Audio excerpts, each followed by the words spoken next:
You think you're making your own decisions, you think you're in control. But what if I told you someone out there has already stepped inside your mind and they didn't knock? They planted a seed. Not with a command, not with a threat, but with a smile. And ever since, you've been doing exactly what they wanted. Here's the truth no one wants to admit. The world isn't run by logic, fairness, or goodwill. It's ruled by the invisible hands of psychological manipulation. Not in textbooks, not in labs, but in boardrooms, bedrooms, behind the curtain of every so-called relationship. And if you don't learn to see it, you will play the role you were assigned. The pawn, the puppet, the prey. But today, that ends. You're about to walk through a door that most people never find. A door that shows you exactly how the game is played. Not to make you afraid, but to make you free. So listen closely. Because if any of these signs are showing up in your life, you're already being played. And the most dangerous part? You probably think you're still in control. Let's begin with something subtle. A psychological whisper dressed as kindness. They say things like, "I'm just looking out for you. I only want what's best." But the outcome? You shrink. You hesitate. You second-guess yourself. This is not care. This is control. Camouflage. You'll notice it when your energy starts to dull around them. When you feel a strange guilt after expressing ambition. When your wins feel off, as if they didn't really want you to rise. It's the smile of the serpent. They praise you just enough to keep you from noticing the leash. A woman I once coached, an executive, told me she had the most supportive manager. Always encouraging, always there for her. Until she applied for a promotion. Suddenly the warmth faded. Subtle comments slipped in. "Are you sure you're ready? I'd hate to see you burn out. You've already achieved so much. Why push it?" Innocent, right? But that's how dark psychology works. IT doesn't slam the door. IT builds a velvet cage. The enemy doesn't look like the villain. They look like your biggest fan. Here's what you must remember. Anyone who subtly discourages your growth under the mask of care isn't protecting you. They're protecting their control over you. That's the first shadow, and once you see it, you can't unsee it. But the second one, it's even more dangerous, because it doesn't come from their words. It comes from your confusion. Have you ever felt off after a conversation? Like you walked in with clarity and walked out in a fog. You can't quite place what was said, but suddenly you're doubting your memory, your intuition, your reality. That's not a coincidence, that's gaslighting. And no, it's not just something narcissists do in drama reels. It's a weapon. Used by anyone who wants to destabilize your core. You'll know it's happening when you start apologizing for things you didn't do. When you feel guilty for having emotions. When you hear yourself say, "Maybe I'm overreacting," even though deep down, you know you're not. This is how they fracture your foundation. Not with a single hammer blow, but with 1,000 hairline cracks. A man I knew, sharp, disciplined, self-made, told me a story that still makes my blood run cold. He was with someone for 3 years. A woman who, at first, seemed like a mirror of his ambition, supportive, driven, loyal. But every time he succeeded, something strange would happen. A fight would erupt, out of nowhere. Accusations, emotional chaos. And by the end of it, he'd be apologizing for winning. She never told him not to succeed, she just made sure it hurt every time he did. By year 3, he was second-guessing everything, his instincts, his business deals, his sense of reality. And that's when I told him, "Bro, she's not confused. She's consistent. That's the play. Confuse you just enough so she stays in power." His silence said everything. Dark psychology doesn't scream, it whispers, it rewires. And the longer you stay in its grip, the more you lose yourself. But that's why you're here. Take the mask off this beast. Rip the illusion open and say, "Not anymore." Because once you learn to see the moves, you stop being the piece on the board, you become the player. Now, if this already feels too close to home, good. That means you're waking up. But we're just getting started. There's another strategy that flies so far under the radar, it's almost elegant. A move that blends charm, guilt, and control into one seductive trap. And it works on the smartest people alive. Let me show you what it looks like. They charm you. They praise you. They seem to celebrate you, and then they disappear, just when you need them the most. But they return, not with an apology, not with answers, but with just enough affection to hook you back. This isn't clumsiness, it's precision. It's what manipulators call the intermittent reinforcement trap. And if you don't understand how it works, it will own you. Here's how it plays out. At first, they give you everything: support, warmth, maybe even love. You feel seen, understood, valued. Then, just when your guard drops, they pull away. No explanation. No warning. You're left questioning what went wrong. And then, just as you're starting to reclaim your power, they come back with a soft message, compliment, a flash of that old magic. And in that moment, your brain, starved of the high, lights up. Not because of love, but because of withdrawal. This is how casinos work. It's how cults work. It's how power is stolen without ever raising a hand. They don't need to hit you. They don't need to insult you. They just give and take, unpredictably. And suddenly, your nervous system is dancing to their rhythm. You wait for their validation. You try to earn back their warmth. You begin to chase without even realizing. You've started running. This is the science of control through uncertainty. And it turns people into addicts. Not to the person, but to the pattern. One of the most powerful CEOs I've ever known built a $300 million company from scratch and still got hooked by a woman who used this exact technique. He told me, "I feel like I'm losing my mind. One week she's obsessed with me. The next she ghosts me. Then she says I'm the problem because I'm too intense." He wasn't too intense. She was too calculated. When you live in a pattern of confusion, you start to betray yourself to survive. You laugh when you're hurt. You stay when you should leave. You apologize when you've done nothing wrong. And that, right there, is the goal. To make you distrust your own compass. But once you see the pattern, the magic dies. The grip loosens, and you stop chasing what you never needed. Because here's the truth. Anyone who feeds you love in doses is feeding themselves power. And the moment you realize that, their spell shatters. But it doesn't stop there. There's another strategy, one most people never detect. Because it wears the skin of silence, out of patience, out of subtlety. It's when someone gives you no direction, but watches your every move. They never attack you, but they never encourage you. They don't stop you, but they make you doubt every step. They are the architects of hesitation. And hesitation is the killer of empires. I call them the silent strategists. The ones who never say, "Don't do that." Instead, they raise an eyebrow. They sigh quietly. They disappear when you need certainty the most. Their tactic? Emotional withdrawal. They don't destroy your confidence head-on. They starve it, and slowly, you begin to need their permission before you move. This happens in relationships, in partnerships, in so-called mentorships. I once knew a young man. Brilliant, relentless, hungry. He had an older friend he admired, respected, trusted. Every time he shared a new project, a new vision, a bold risk, that older man would nod, but never affirm. Say things like, "Interesting," or "Let's see how it goes." Never once did he say, "You've got this." Never once did he say, "You're on fire." And over time, that young lion stopped roaring. Why? Because the silence of someone you respect is louder than the screams of your enemies. This is dark psychology at its finest. They don't need to break you, they just make you wonder if you're already broken. And that's when you fall into the abyss. But let me be crystal clear, you can climb out, because once you recognize that hesitation was installed, not inherited, you stop blaming yourself. You stop asking for permission. And you start reclaiming what was always yours, your instinct, your fire, your rage. Yes, I said rage. Because this isn't about staying calm.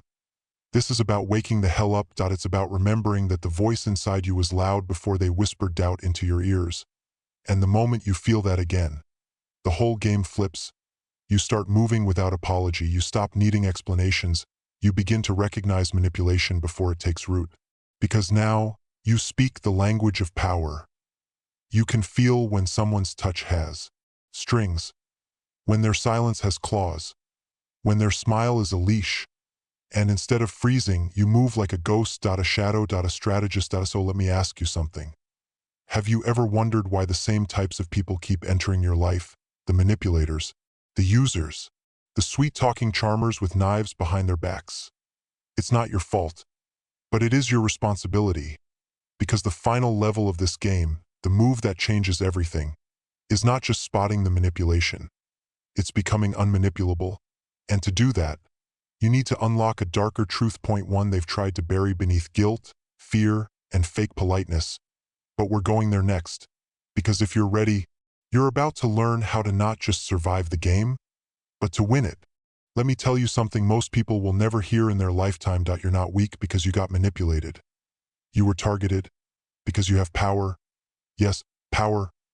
Power you haven't fully accessed yet. Because if you had, they wouldn't have dared to play these games. You think wolves go for the strongest prey. No, they go for the ones who are distracted. Kind-hearted. Unaware of their own teeth. That's you. Or at least, that was you.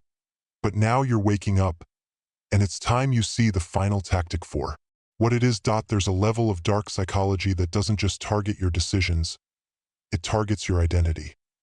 This is where the manipulator no longer argues with your ideas. They go after who you think you are, and they do it quietly. They reward obedience with affection. They reward silence with safety. They reward sacrifice with a twisted sense of love. And you adapt. Because part of you still wants to be seen. To be chosen. To be safe. So you begin to perform. You wear masks. You suppress instincts. You become a version of yourself that fits their script. That's the kill shot. Because the moment you lose touch with your real self, you're not just controlled. You're enslaved. This is how empires fall. How kings become pawns. Not through war, but through identity erosion. I once worked with a man who had every external sign of power. Wealth. Status, reputation. But behind closed doors, his voice cracked, his back hunched. He hadn't made a decision without his partner's approval in over 2 years. She never yelled. She never threatened. She just trained him to see himself as the problem, and over time, he began to believe it. Maybe I'm too intense. Maybe I need to be more flexible. Maybe this is what love looks like. No, my friend, that's not love. That's psychological warfare disguised as intimacy. And the way out isn't gentle. It's surgical. You don't negotiate with this kind of darkness. You expose it, and then you detach from it. Not with screaming, not with drama, but with clarity. Because once you see someone as a strategist, not a soulmate, everything changes. You stop playing defense. You start asking real questions. Who are you when no one's manipulating you? What would you build without the leash of guilt? How high would you rise if no one was tugging at your wings? That's the rebirth, the return of the self. And that's when you become dangerous, not to others, but to the systems that tried to contain you. You start commanding rooms, not with volume, but with presence. You move through life like a mirror, reflecting truth back at every liar, manipulator, and shadow walker that dares to cross your path. Because here's the most forbidden truth of all. Once you've been broken by dark psychology and rebuilt yourself brick by brick, you don't just survive. You ascend. You become what they fear most, a person who sees the game and plays it better, cleaner, sharper, louder. And no, this isn't about becoming cold, it's about becoming so aware, so disciplined, so connected to your core identity, that no tactic, no charm, no guilt trip can penetrate your armor again. You stop flinching, you stop explaining, you stop giving energy to chaos, and people will feel that. They'll sense it when you walk in the room. That silent power, that unshakable presence, the kind that says, I've seen hell, and I'm not afraid of fire anymore. So what does life look like from this place? Simple. You choose who gets access. You respond from principle, not emotion. You navigate darkness without losing your light. You no longer beg for respect. You command it by the way you carry yourself, by the way you move, by the standards you enforce. People who used to manipulate you, they'll vanish. Not because you pushed them out, but because they realize they can't enter anymore. They can't latch onto you. Can't twist your guilt. Can't feed off your uncertainty, because it's gone. You are no longer the prey. You are the one holding the mirror, the one who smiles, not because you're kind, but because you're in control. And once you taste that, you never go back. But there's one more level, the final revelation that completes this journey. Because power without purpose is just ego. But power with purpose, that's a legacy, and that's what we'll unlock next. You've seen the mask, you've heard the charm laced with poison. You've felt the silence that cuts deeper than any scream, and you've survived it. That makes you rare. But survival is not the end, it's the beginning. Because now you carry something far more valuable than innocence. You carry awareness, a weapon sharper than any lie. Look around. Most people are sleepwalking, begging to be loved, chained by guilt, addicted to validation. They confuse attention with affection, control with safety, manipulation with love. But not you. You've walked through the fire and the ashes on your skin. That's not dirt. That's proof. Proof that you no longer belong to the crowd. You're not just harder to manipulate, you're impossible to predict. And that's what makes you powerful. Let me tell you what most of the world doesn't want you to realize. The person who masters themselves can never be mastered by another. And that's what this was always about. It was never just about spotting the manipulators. It was about becoming immune to them, and beyond that, becoming a force they can't even touch. Because dark psychology only works on those who fear rejection, who doubt their value, who haven't met their own shadow. But you've looked your darkness in the face, you've sat with the loneliness, you've questioned your worth, and you've risen anyway. Now, you move from a place of stillness, not survival. You don't react, you calculate. You don't chase, you choose. You don't defend, you observe. Because when you know who you are, no one gets to rewrite your story. Not the fake friend. Not the gaslighting partner. Not the mentor who dims your light to feed their ego. They can try. They can whisper. But their spells bounce off you now. Because you're not living for their approval anymore. You're living by principle. And that, right there, is the unspoken code of the elite. Of the unshakable. Of those who lead, not follow. You're no longer in the arena hoping to survive. You own the arena, so what do you do now? You protect your mind like it's a throne. You guard your emotions like their currency. And you treat your time as sacred. You listen to your gut, not to please it, but to train it. Because instinct without discipline is chaos. But instinct forged by fire, that's wisdom. And now that you're wise, you lead differently. You'll notice people start respecting your silence. Because they know it's not weakness. This calculation. You'll see manipulators fumble when you don't flinch. When you don't explain. When you don't take the bait. They all say you've changed. That you've become cold. That you're distant. But don't let that shake you. Because your peace will always feel like war to those who thrived on your chaos. Your boundaries will feel like betrayal to those who benefited from your self-betrayal. And your rise? It will offend the very people who prayed you'd stay small. Let them be offended. You didn't come this far to shrink again. You didn't suffer just to fit into a cage someone else built. You came here to dominate your own life. Tio, stand tall. Tio, think clearly. Tio, walk through this world like lion that's tasted blood and now remembers who it is. That's who you are now. Not a victim. Not even a survivor. You are the strategist. You see the matrix. You understand the games. And you play them without apology because your conscience is clean. You don't destroy people. You destroy illusions. And that's far more terrifying to those who wear masks. So if this message pierced you, if it spoke to the part of you that's been waiting silently to wake up, then honor that part. Because it's your true self, calling you to rise. Comment below with fire if you've ever felt this shift, if you've ever broken free from someone's psychological grip, and if you're ready to build a life that no manipulator can touch. Like, subscribe, and watch the next video. Because this journey into power, it doesn't end here. You've stepped into the shadows. You've faced what others run from. And now, you walk with fire in your eyes and silence on your lips. Let them wonder who you've become. Because you've become dangerous in the best way possible.